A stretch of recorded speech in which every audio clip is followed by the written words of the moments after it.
Okay, welcome everybody back to our VMOL seminar. Yeah, it's great to see you all, and it's my great pleasure that Ming himself will give the seminar today on large language models and GNPS documentation chatbot. It started, I guess you know him, but a very brief introduction that was totally not written by a chatbot. Ming did his undergrad in Illinois in computer science before he then joined the lab of Nuno Bandeira and Peter Dorestein for his PhD at the University of California, where he then also stayed on a little bit longer for postdoc before he then started his independent group here at the University of California in Riverside. And yeah, you may know him as the creator of GNPS1, and now in that very same line, he continues to develop GNPS2 and a bunch of like new tools within that ecosystem. And yeah, I think one he will or two he will showcase today, and I'm very much looking forward to that link. Thanks, everyone. Thanks, Danny, for the kind introduction. How is everyone doing today?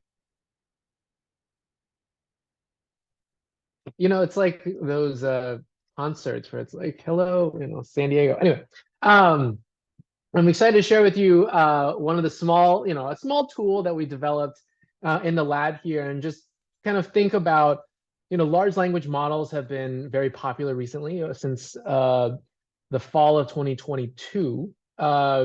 And let's see how we can leverage them a little bit in our work. So just to give you some here are my disclosures. So just to give you some background, so some of the more popular ones that you probably heard about are ChatGPT from OpenAI, Gemini from Google, and Llama from Meta. And so they're fun. They're very fun to play with. They feel like there's somebody on the other, like there's a human on the other side. So here's just an example.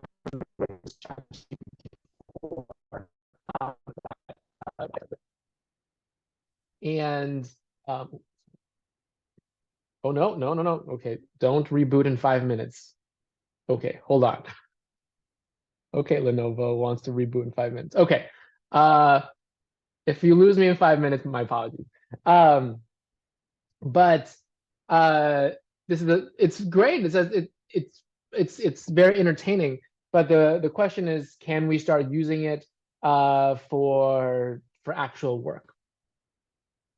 And so one of the big problems with LLMs in general is they lie, and they pretend that they know things when they don't, and it can fabricate things out of whole cloth. So just one in particular example, I was asking ChatGPT without much information, just asking about myself, what are my publications? And it made up these papers. I wish I had published these papers years and years earlier in 2015 in Nature Biotech, but I did not. But it makes these things up, and these are not real papers. So it lies. And so the question becomes, okay, we know that these systems lie, or under certain conditions lie. So how can we avoid these pitfalls of large language models and actually make it useful to us? But at the end of the day, we think that it still presents an opportunity. So we think it can accelerate language-based tasks, and I'll kind of talk about one or two language-based tasks that are reasonable. It lowers the barrier of entry for accessing computational tools, and it enhances my own laziness. So there's sometimes I just don't want to do anything, and it's not that I don't want to help the community, but you want to make it a little bit more automated. So just to give you some background on one of the application areas that we're exploring is MassQL is a new language that allows people to find patterns in mass spec data. Just again, as a brief introduction, different types of molecules generate different kinds of patterns based upon their composition. So they might have different isotopic signatures. They might have different structures that yield distinctive fragmentation in the tandem mass spec. So there's a few examples here. And so what we can do with, just to give you, so you see MassQL, is we can see a MassQL example here on the top here, and we can see these automated, not LLM, just the stupid automated translation into some natural language. So that's something we can do. And we can also, just as a very high level, we can show you the types of patterns that MassQL can capture. So there's peaks at the top left. There's particular MS1 or MS2 peaks that you're looking for. On the top right, we can say neutral losses from precursor. And the bottom left is mass deltas between peaks in MS1 or MS2. And then on the bottom right, there's things like peak intensities. And there's a lot of other filters and points in the language that we can address. But this is a very high sampling, a high level sampling of what you can do in the language. And so what we can do now is we've built a MassQL assistant for beginners. So what we're able to do is take some crude English and bring it back to MassQL via an LLM. Now, how did we actually start doing this? And the way we started doing this and achieve this is we had to teach these large language models MassQL. Now, we could go about this with training, retraining, and fine-tuning these models, but that's number one, very, very computationally expensive, and you can't actually do this on the latest models from OpenAI, Google, and some of them you can actually do from Meta, but from Google and OpenAI for these super powerful models, you can't actually do that. And so instead, what we do is we give it information. We give it context on the task that it's actually trying to achieve. And so the way we do this is we do the stupidest thing possible. We give it examples of MassQL queries that we've written. There's many of them that we've written, but we took a subsampling of them, and we give it this stupid machine translation that is almost English, right? It's very rigid, yes, but it is technically it's more English than MassQL is. So it imparts some semantics. So what we started off in the very first version is we gave it just 6 examples of MassQL, and we had 45 test queries that we curated that we know that people want to use. It actually came from the original publication. There's 45 queries that we care about. And this is all work done by an undergrad.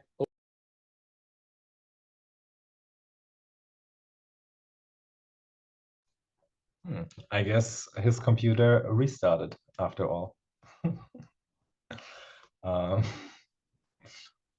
Just wait for him to emerge again after resetting the computer.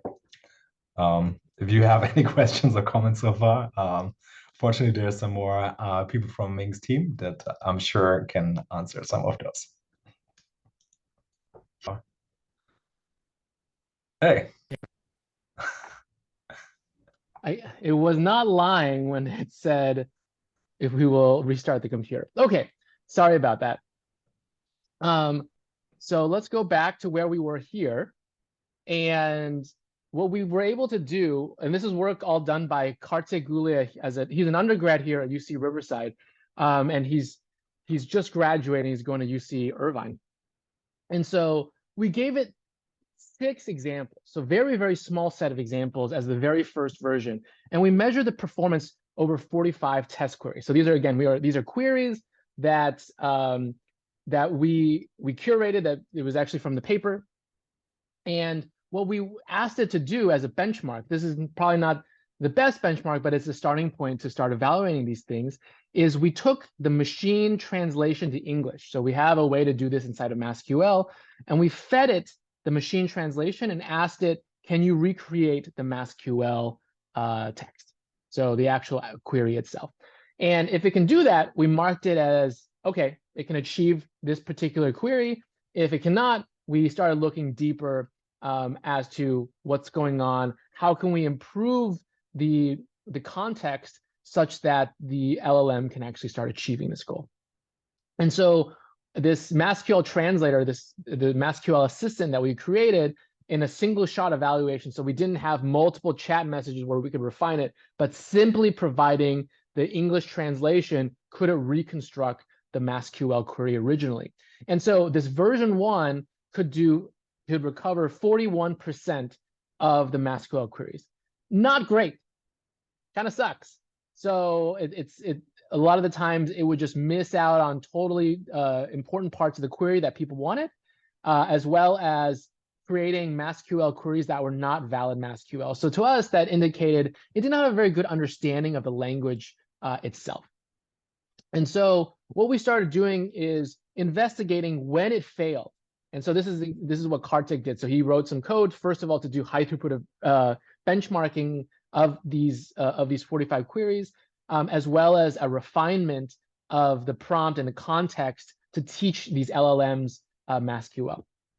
And so the first thing we did was we found out where it didn't work, what types of queries it didn't work, and we added more examples in that vein, but not exactly the same thing as our test. So we expanded from 6 to 12 MassQL queries, and this helped cover some of the more exotic language features. And we gave it additional detailed English explanations of each MassQL language feature. Instead of just providing examples, we just explained everything, right? Basically, how you would explain it to a human, we fed it in some documentation. And then this resulted from the growth of the pre-prompt, the context that we give the LLMs, something around 500 words up to 1,500 words. So it grew tremendously. So it's, if we look at it, it's like 6 pages of stuff. And so after we do this, what we're able to achieve, instead of only getting 41% of the queries correct, we were able to jump to something like 98%. So out of these 45 test cases, only one of them effectively it was not able to capture. And what we also examined, not simply the whole queries, but how well did it do on very specific language features. And so we can see here on the x-axis, each of these columns is a specific language feature, like retention time, the scan, the charge, polarity, MS2 precursor, MS2 peaks, neutral losses, and things like that.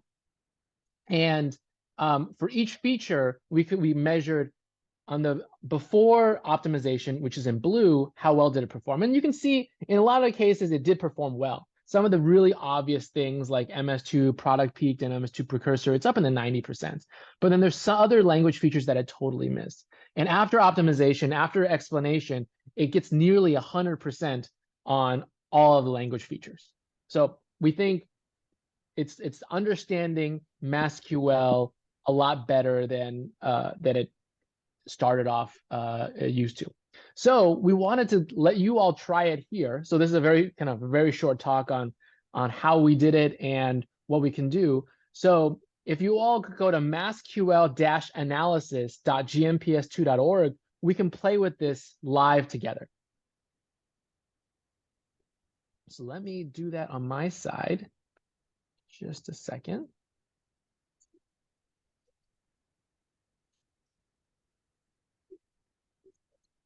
So here.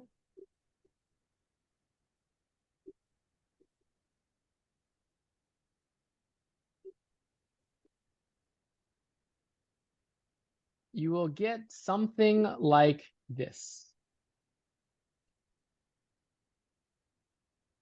Oh, thank you for putting that. So what you'll want to click on first is the MassQL chatbot. So this is one free, open for everybody, just to give you an idea of what we're doing on the back end. We are using OpenAI's ChatGPT 4.0. So we have, we paid money for the API access. And so this is free for you all. It's costing us a few pennies. So it's not a huge deal. But you can do something like this. So write me a query that finds MS2 spectra with a 227 MO/Z peak. And so it generates you a MassQL query here. Now, that's not particularly interesting. What you can start doing is you can start decorating this. So add a 10 ppm tolerance. So it can start adding features to the query that make it more specific. You can also start interactively adding, please add a query, or please also look for 229 MO/Z. So let's say format this better. So you can see now it's looking for MS2 peaks with a tolerance of 10 ppm and a 227 and 229. So that's what we wanted, right? So you can also do something very fancy. So also look for, let's say 300, 301, 302 MO/Z, but require at least 2 of these peaks in the spectrum.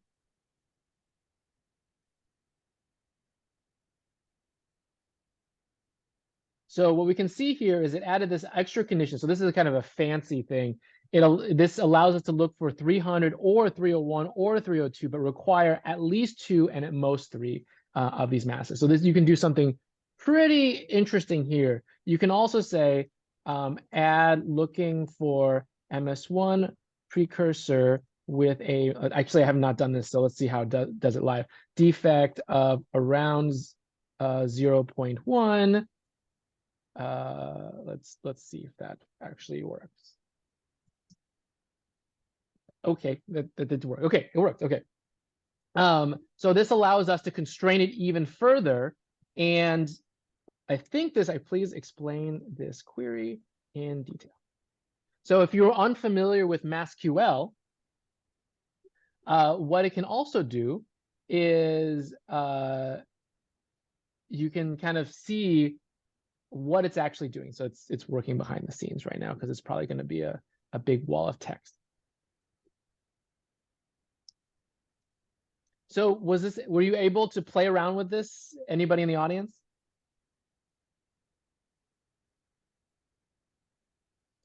Oh, it's still going. Wow, okay.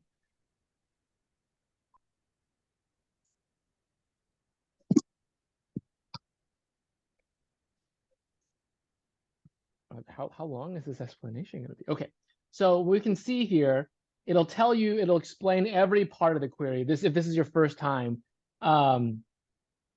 And so what's going on? You can also put in other queries that you see in manuscript. So there's about 20 papers that have been published in the last year using MassQL. So we've been pretty fortunate on that adoption. And you can have it explain what's going on. So any questions so far about MassQL?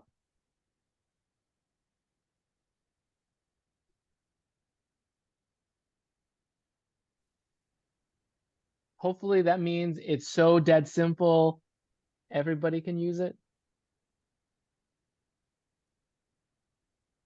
And one other thing. Helpful. I have a question. So when you train the model, right? So do you feed them like how exactly was done? So basically you have a explanation and also the MassQL queries. So you feed them as pairs, and then the system will somehow learn from it. Well, you don't retrain the model. You just teach it what MassQL is. So you give it pairs. It's basically one big document, and you just explain it. It's like, here's MassQL, here's the English translation, and here's some more details. It's just basically a 6-page explanation of MassQL, and then it can do it. So does this has to cover? I assume all the keywords should be covered, right? When you have to explain it fully. You have to explain it fully, definitely. Yeah. Yeah. But other than that, one other thing you can give it is the formal grammar. That works as well if you really want to explain it fully. But we didn't do that. It's something we should definitely try. But that's how we implemented this. And one other thing, if you want to share these histories or tell us if it works or not, here's a quick link to there's a little link at the top that'll save the chat history. So again, if you want to just save it for yourself too, that's something you can start saving around. But yeah, any questions so far?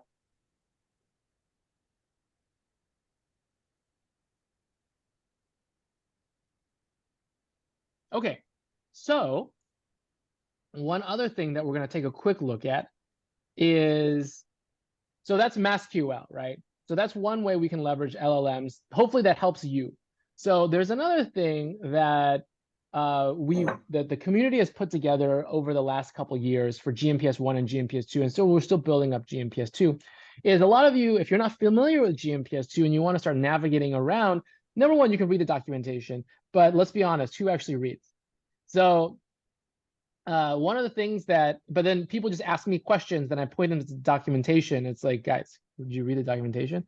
So in order to kind of help with that, what we've started building is a chatbot that we feed in all of the documentation, and then you can start asking questions and how to navigate around. So you don't have to read the documentation, but I also don't have to answer your questions that are found obviously in the documentation, right? So we did this for GNPS1, we did this for GNPS2, we did this for MZMine.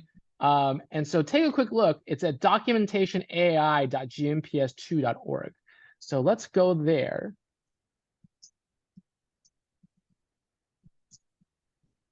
And so there's several of them here. So we'll just go to the GNPS2 one. So let's post it here.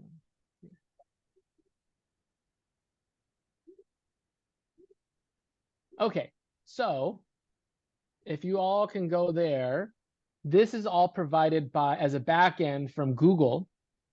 And the nice thing about Google is that it allows you to feed in hundreds of pages of documentation in order to answer these questions. And so one of the things that I mentioned before is this hallucination problem. And so one way that you start constraining it and helping to figure this out and how to solve this problem, and it won't be totally solved, but you actually give it a significant amount of context.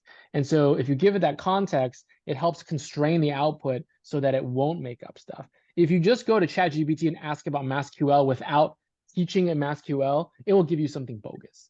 But because we give it all this information, the 6 pages of information, it actually gives you something reasonable. But you can write something here. So you can, again, we feed it all the GNPS2 documentation. And I don't know how many it is. I think it's like 20, 30 pages of documentation. So you can say, how do I convert mass spec files to open format? Again, this documentation is definitely not complete, but it's getting there. So you can kind of see it's pulling out information about the quick starts, about ProteoWizard, and things like that. So play around with this. Hopefully it helps you, especially for beginners. If you're familiar with these tools, it probably doesn't help that much. But it's honestly one of the ways that we can start offloading some of the work from our side from answering emails. Additionally, you can do it for GNPS1. It's significantly slower, just because the documentation is significantly larger. And so this is a couple hundred pages of documentation that we feed it into the system. Again, there's an MZMine one, and there's also, this is just a fun thing if you ever want to do this. There's also, we have a CV chatbot for myself, so I can write biographies or bios for presentations very quickly and easily. But think about it for your own having fun. Think about feeding your own CV into these LLMs to again, don't get into this problem of plagiarism, but for a lot of cases, it doesn't matter if it's generated by LLMs, like for presentation, like introductions for presentations. So, any questions from you all?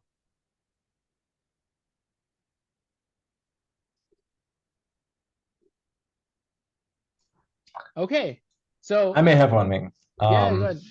So I don't know how far we are at the end, if we're already in the question and answer section, but oh yeah, we've covered all the material for what we've implemented in GNPS2. I think very modest, but I'm very excited, especially for the MassQL one. So definitely check that out as lowering barriers to entry for everybody.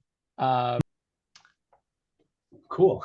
Well, thanks so much, Ming, for like the very exciting insights. And I guess, yeah, it's out there. So give it a try. And yeah, with that, let's thank Ming again. And then I hope to see you all the latest in 2 weeks with the Chem Walker. Bye-bye.